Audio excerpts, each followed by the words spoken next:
test is in 4-part, Part 1, Part 2, Part 3, and Part 4. Now look at Part 1. Part 1. You will hear a man, Martin Hill, phoning an estate agent in order to find some accommodation. First, you have some time to look at questions 1 to 3.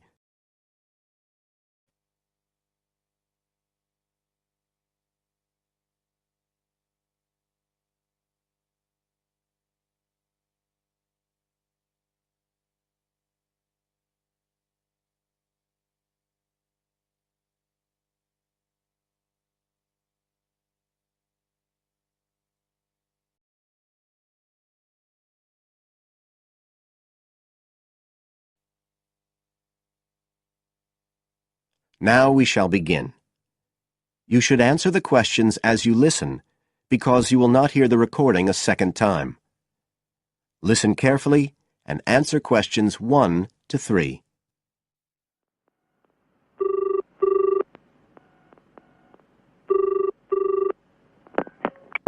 Hello, Brindle's estate agents here. How may I help you? Oh, good morning. I'm ringing to see what flats you have for rent at the moment. Right. Can I start by just taking your name, Mr.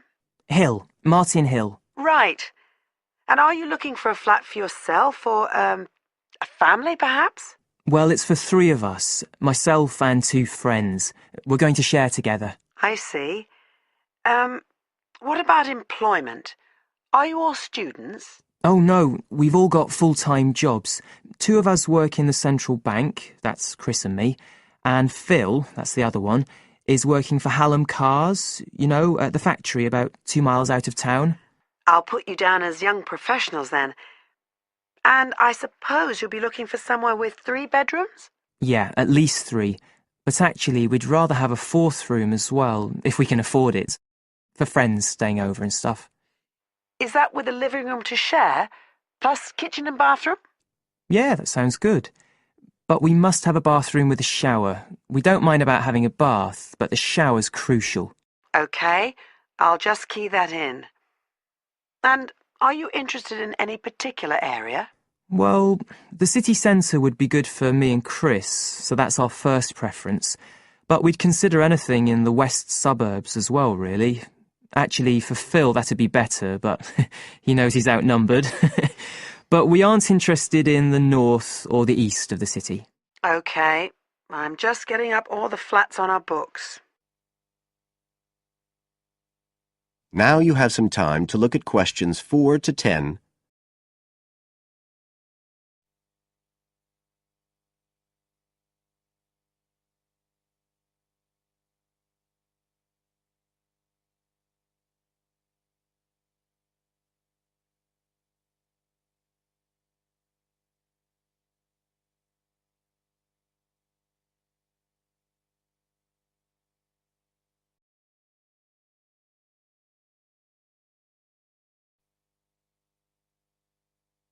Now listen and answer questions 4 to 10.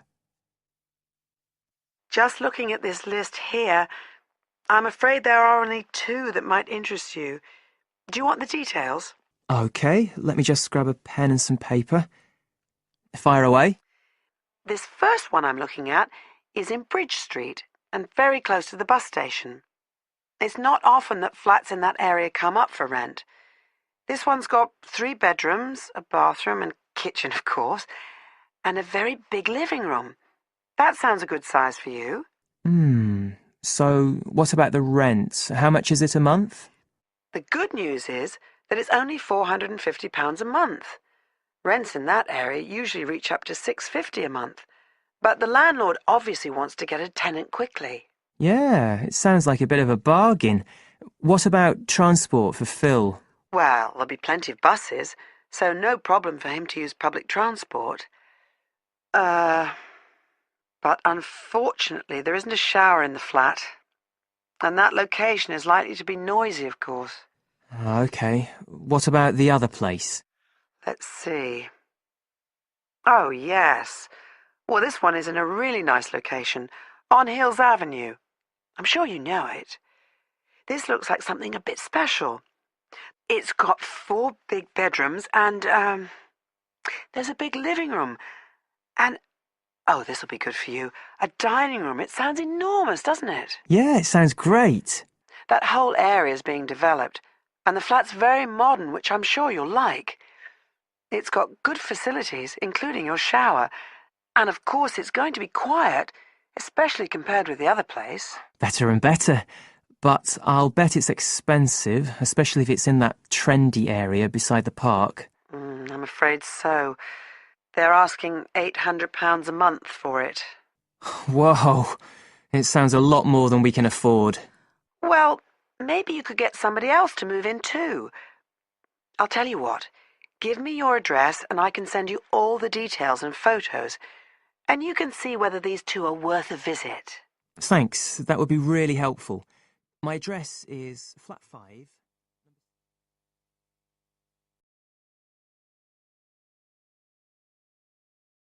That is the end of part 1.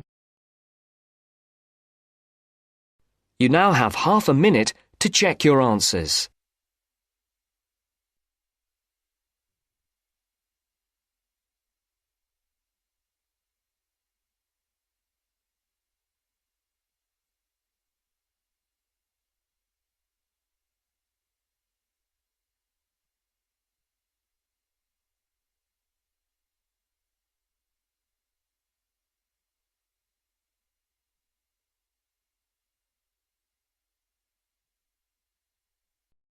Now turns to part 2.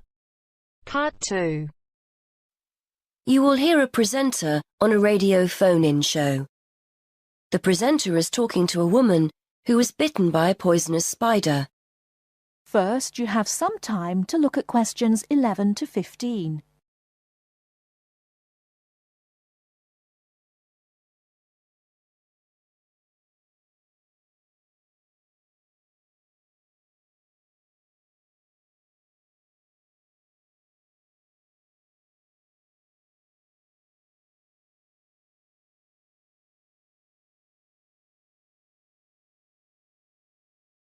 Now, listen carefully and answer questions 11 to 15. Today, we're continuing our Traveller's Tales. On the line we have Amanda Toddington, who had quite a nasty experience in Australia last year. Isn't that right, Amanda? Yes. My husband and I were on holiday, and we were staying at a friend's house on the coast near Brisbane. It was towards the end of the holiday, and I was about to go into the garden and enjoy my breakfast. I walked out into the kitchen, slid my left foot into my shoe, and felt a tiny sting. It was pretty painless, but I shook the shoe off my foot and saw this tiny spider running out as the shoe hit the wall. Anyway, not being an expert, I presumed the worst, that I'd been bitten by something that was going to kill me, and I completely lost control. I don't think I've ever screamed so much in all my life. We'd been told beforehand to always check our shoes before putting them on, as it's a common way to get bitten. So I suppose it was my own fault, really. So what was it that had bitten you? Tony, that's our Australian friend, he immediately asked me if I knew what had bitten me, and I pointed to the corner of the room where I'd last seen the spider. He picked up a jar and found the creature in the corner where the shoe had hit the floor. "It's a redback," he said, and he gently placed the jar over the spider.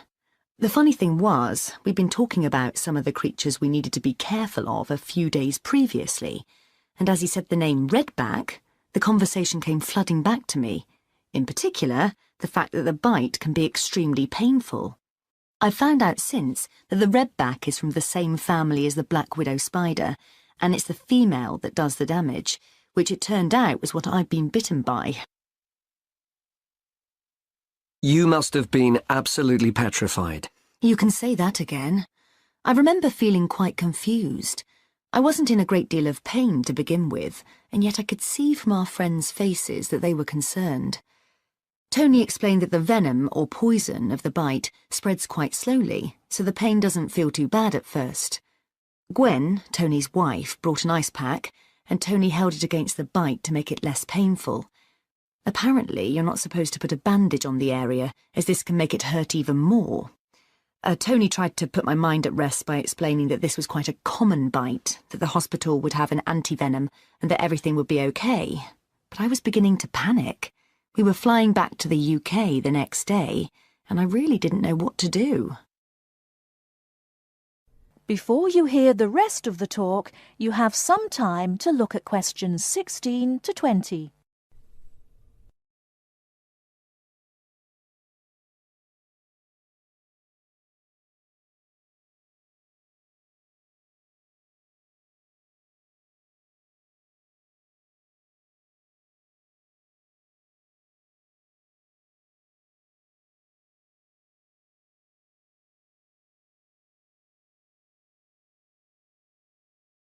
Now listen and answer questions 16 to 20. So what did you do? Well, Tony phoned the doctor, who told him to check my symptoms for the next hour or two. As time went on, the pain became very intense, from my foot right up to my knee. My husband was on the internet and was reading out the possible symptoms. I wasn't feeling sick, and I hadn't yet developed a fever, but I had a terrible headache, and my foot was beginning to swell up. At this point, Tony decided to take me to the local hospital to be on the safe side. I really didn't want to go, as I had visions of being kept in for days and all our plans being spoilt. But Tony and my husband insisted. When we got to the hospital, I was relieved to see how casual everyone was when Tony explained I'd been bitten by a red-back spider. They told me to take a seat and got on with their work. And did you receive any treatment? By the time I got to see a doctor, the pain was very intense indeed, and I was getting quite upset. The doctor decided to give me a dose of an antivenom, which he assured me would eventually deal with the problem. Unfortunately, he also explained that it wouldn't have an immediate effect and the symptoms might last for several days. But the story has a happy ending. My husband managed to book us onto another plane 1 week later. And even better news was that the symptoms of the bite finally cleared up after about 24 hours. Within a couple of days, I was back to normal again. So thanks to the spider, we managed to extend our holiday by a week.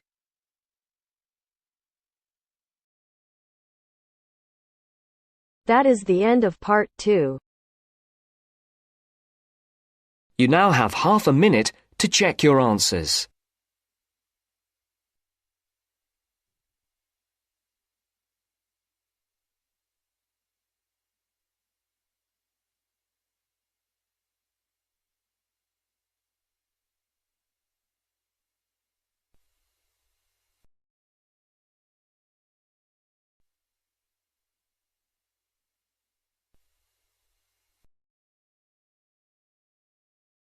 Now turns to part 3.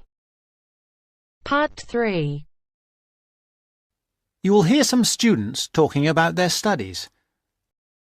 First, you have some time to look at questions 21 to 24.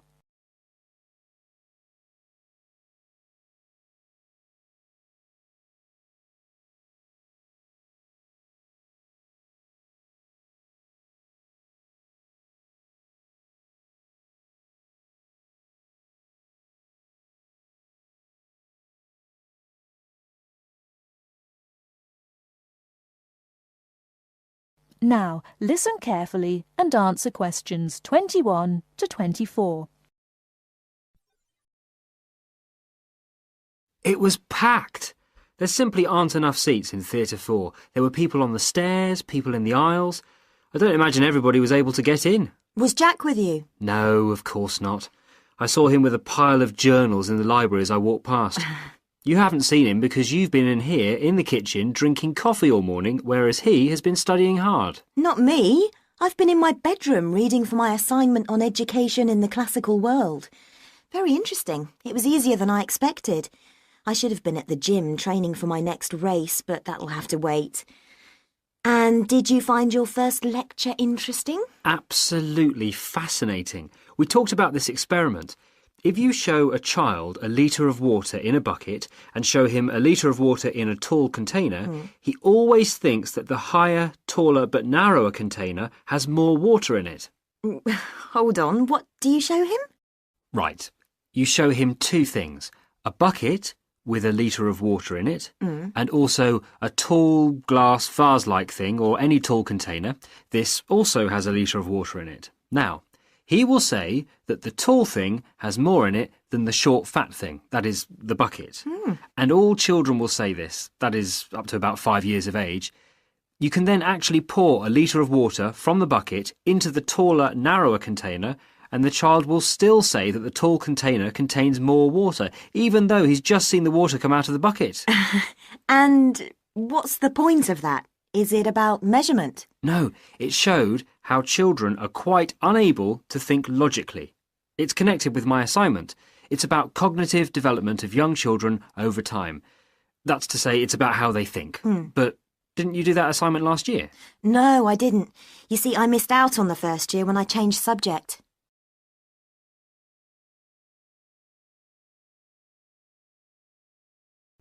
Before you hear the rest of the talk, you have some time to look at questions 25 to 30.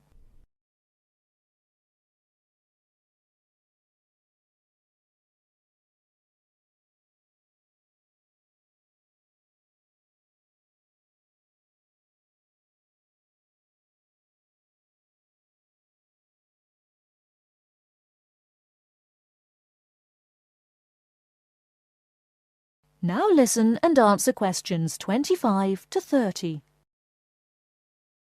I started psychology in the second year, which is where I am now. Lucky you. I'm not so sure. I've missed out on a lot of the basic stuff like that, and I will have to catch up in my own time, so I'm relying on you. Oh yes, I remember. What did you study before you changed? I studied law. Why didn't you continue? I found some of the subjects interesting enough. In fact, the criminal area was fascinating in general. But a lot of the law is very technical. It's full of little details which can be very difficult to understand. And I've got a terrible memory too. I could never get all the rules and exceptions into my head. My number one hate really was international trade, which was a minefield of rules and exceptions. In fact, I think it was a complete nightmare. But law is such a popular subject. Lots of people would like to study it. I'm sure they would, but they often don't realise that it's very book-based.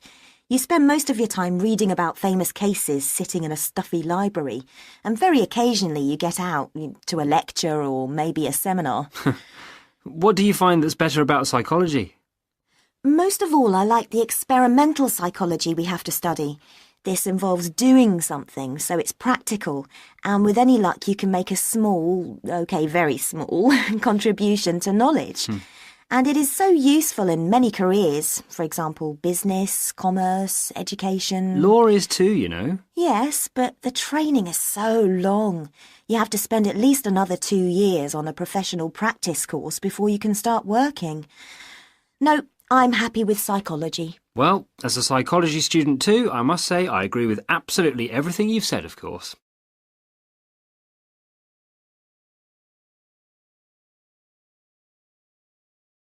That is the end of part 3. You now have half a minute to check your answers.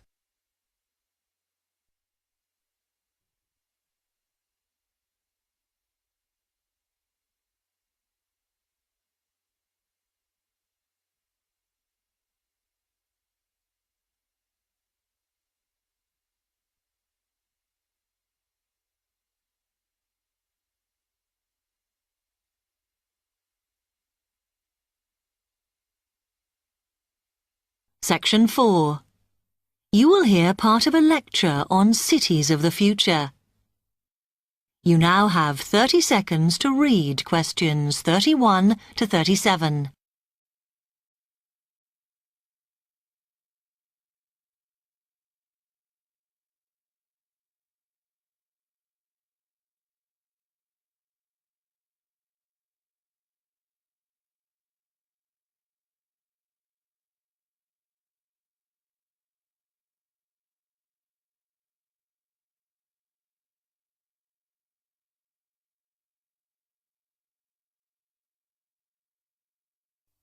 OK, we've been looking at how societies will develop in the future and at the increase in the size of cities. So I want to talk to you today about the key considerations in these cities of the future.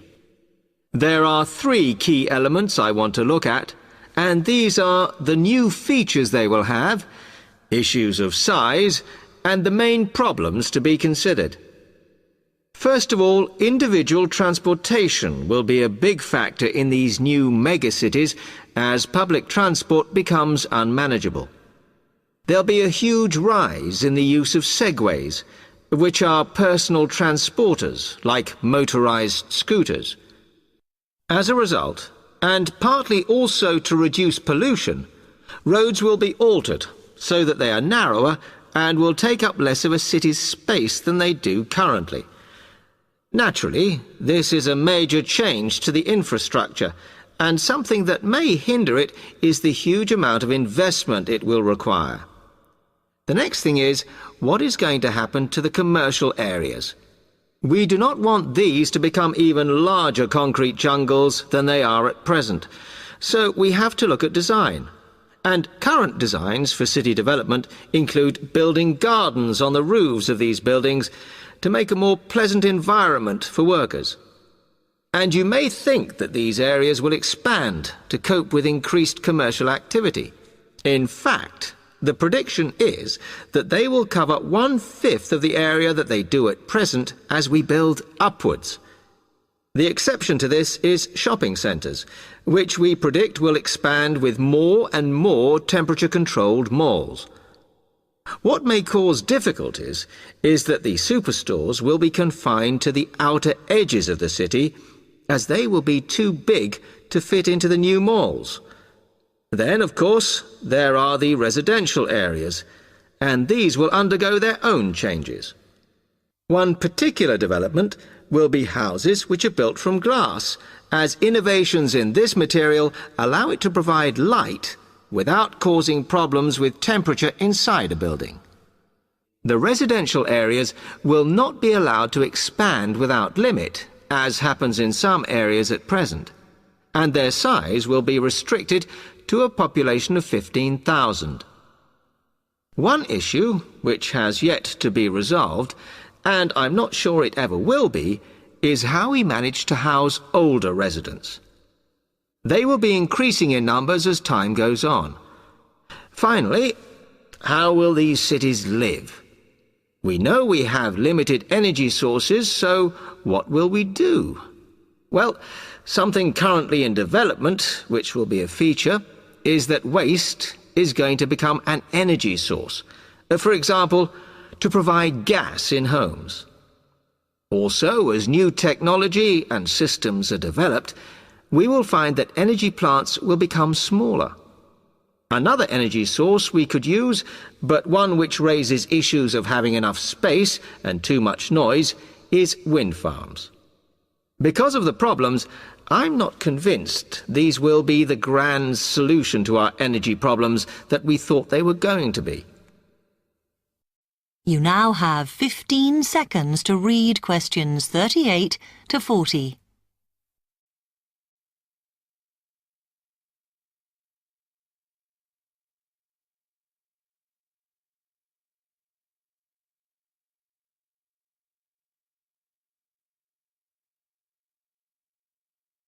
Now, moving on to looking at the social aspect of cities, we need to look at housing and how people will live. Cities currently have flats in the centre, populated by single people and wealthier residents, and families tend to move to the outskirts. In the future, the centre of cities will see a dramatic change. We will see many more examples of cooperative buildings. This is where people join together to form a company that owns the building they live in. And despite continuing shortages, there will also be a rise in the provision of retirement homes in city centres, so that the elderly can have easy access to hospitals and shops. Recently, we have seen a levelling off in the growth of private housing, and I think that will not change. But we are likely to see more social housing, as far fewer people will be able to afford to own their own homes. OK, now, if anybody has any...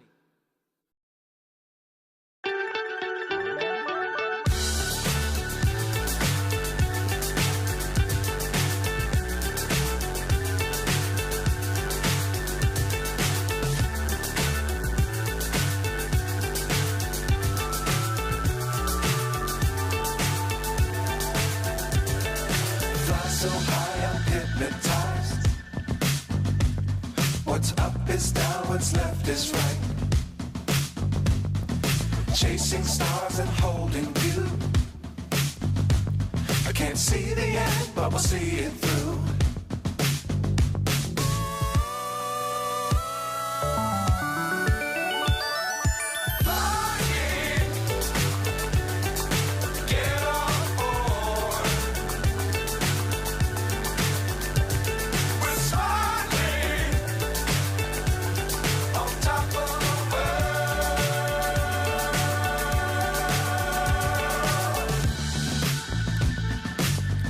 Times don't fly too high.